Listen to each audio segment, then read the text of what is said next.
ಸರ್ವೇ ಜನ ಸುಖಿನೋ ಭವಂತು. ನಮಸ್ಕಾರ ಗುರು, ಎಲ್ಲರೂ ಹೇಗಿದ್ದೀರಾ? ಇವತ್ತು ನಾವು ಹೊರಟಿದ್ದು ಆಂಧ್ರ ಪ್ರದೇಶ ರಾಜ್ಯದಲ್ಲಿರುವ ಲೇಪಾಕ್ಷಿ ಟೆಂಪಲ್ಗೆ. ವಿಜಯನಗರ ಸಾಮ್ರಾಜ್ಯದ ಅರಸ ಅಚ್ಯುತ ದೇವರಾಯ ಇವರ ಆಡಳಿತದಲ್ಲಿ ಈ ದೇವಸ್ಥಾನ ನಿರ್ಮಿಸಲ್ಪಟ್ಟಿದೆ. ದೇವಸ್ಥಾನದ ವಿಶೇಷ ಅಂದರೆ ಗಾಳಿಯಲ್ಲಿ ತೇಲಾಡುವ ಈ ವಿಶೇಷ ಸ್ತಂಭವೇ ಈ ದೇವಸ್ಥಾನದ ಒಂದು ಮುಖ್ಯ ಕೇಂದ್ರ ಬಿಂದುವ. ಇಡೀ ದೇವಸ್ಥಾನದ ಗೋಡೆಗಳ ಮತ್ತು ಕಂಬದ ಮೇಲೆ ಕೆತ್ತಲ್ಪಟ್ಟಿರುವ ವಾಸ್ತುಶಿಲ್ಪಕಲೆ ಮಾತ್ರ ಅದ್ಭುತವಾಗಿದೆ.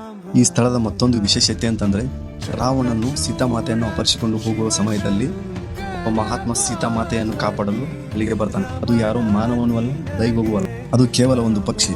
ಶ್ರೀರಾಮನ ಗೆಳೆಯನಾದ ಜಟಾಯು ರಾವಣನನ್ನು ತಡೆದು ಅವನ ರಥವನ್ನೇ ನಾಶ ಮಾಡುತ್ತೆ. ಇದರಿಂದ ಕೋಪಗೊಂಡ ರಾವಣನು ಅದರ 2 ರೆಕ್ಕೆಗಳನ್ನು ಕಟ್ ಮಾಡಿ ನೆಲಕ್ಕೆ ಉರುಳಿಸುತ್ತಾನೆ.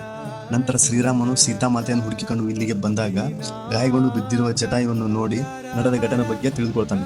ಜಟಾಯು ಮರಣದ ನಂತರ ಶ್ರೀರಾಮನು ಅದಕ್ಕೆ ಮುಕ್ತಿಯನ್ನು ದಯಪಾಲಿಸಿ ಲೇಪಕ್ಷಿ ಎಂದು ಉದ್ಘರಿಸಿ ಅಂತ್ಯಕ್ರಿಯೆ ನಡೆಸ್ತಾನೆ. ಶ್ರೀರಾಮನು ಲೇಪಕ್ಷಿ ಅಂತ ಉದ್ಘರಿಸಿದ್ದಕ್ಕೇನೆ ಈಗಿನ ಸ್ಥಳಕ್ಕೆ ಲೇಪಾಕ್ಷಿ ಅಂತ ಹೆಸರು ಬಂದಿದೆ ಅಂತ ಸ್ಥಳ ಪುರಾಣ ಹೇಳುತ್ತೆ.